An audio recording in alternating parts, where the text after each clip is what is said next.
का टॉपिक है बीट्स।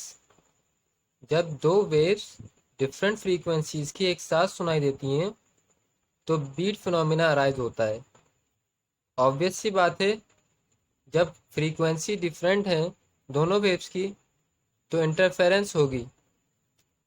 तो उस इंटरफेरेंस के नतीजे में जो रिजल्टेंट वेव पैदा होगी वो बीट वेव कहलाएंगी। फर्ज करें दो वेव्स हैं जिनकी फ्रीक्वेंसी तो डिफरेंट है पर एम्पलीट्यूड सेम है। पहली वेव का नाम लिख रहे हैं हम S1, amplitude SM cos omega 1t। दूसरी वेव का नाम दे रहे हैं हम S2, S of M cos omega 2t। अब हम यहाँ पे सुपर पोजिशन प्रिंसिपल इस्तेमाल करेंगे, जो क्या कहता है net amplitude of wave is equal to sum of total amplitudes of wave. यहाँ पे दो वेव्स हैं तो हम S is equal to S1 plus S2।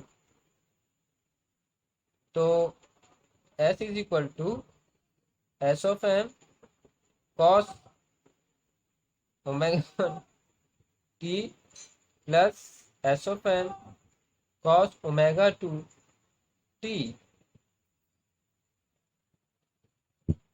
अब हम अपनी इक्वेशन में से S ऑफ M कॉमन ले लेंगे तो क्या बन जाएगी, S is equal to S of M bracket cos omega 1t plus cos omega 2t।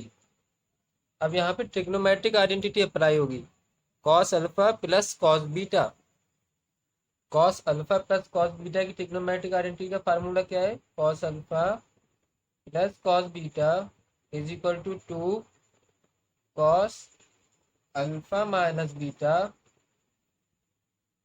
Upon 2 cos alpha plus beta upon 2। ये फार्मूला है, अभी हमने अप्लाई नहीं किया है, अगले स्टेप में अप्लाई करेंगे। अल्फा की जगह हम लिखेंगे ओमेगा 1t और बीटा की जगह लिखेंगे ओमेगा 2t। आइए लिखते हैं, S is equal to 2 cos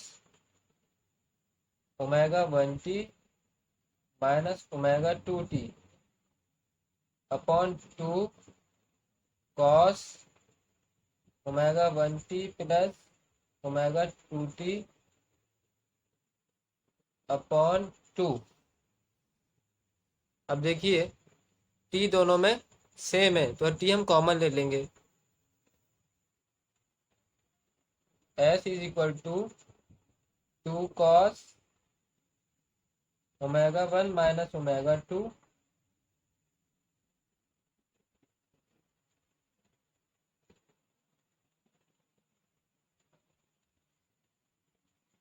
upon 2।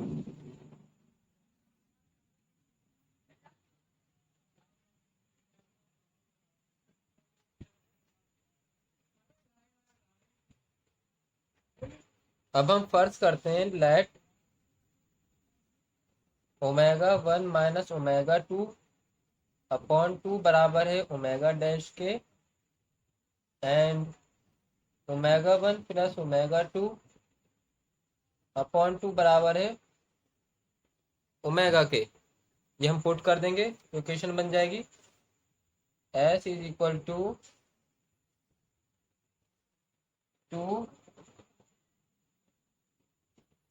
S of M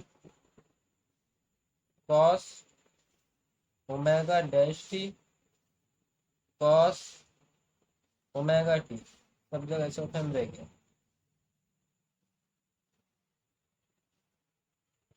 तो ये हमारी एम्पलीट्यूड की इक्वेशन आ गई।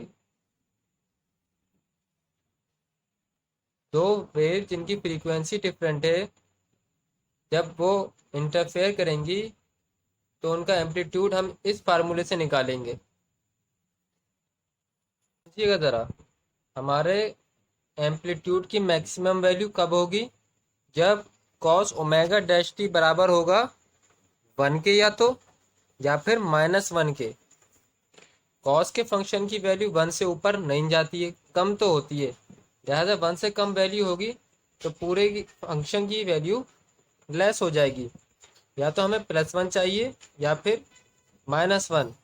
और +1 और -1 कॉस के फंक्शन में 2 मरतबा रिपीट होता है, और कॉस की वैल्यू +1 और -1 के बीच ऑसिलेट भी होती रहती है।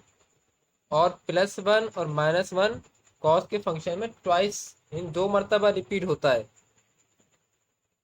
इसलिए हम कहेंगे कि ओमेगा बीट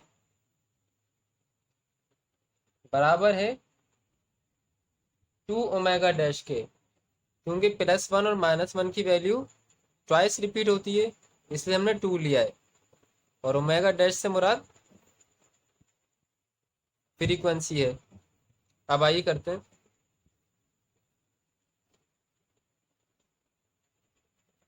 ओमेगा डैश की जगह हम क्या करेंगे, ओमेगा 1 माइनस ओमेगा 2/2।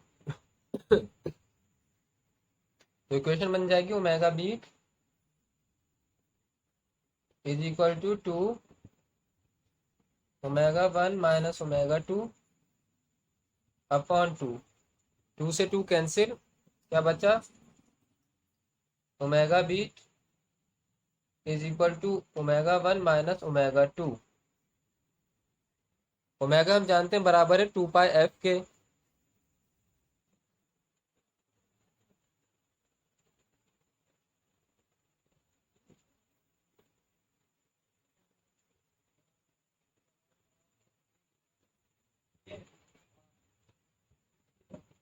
तो F beat = F1 minus F2।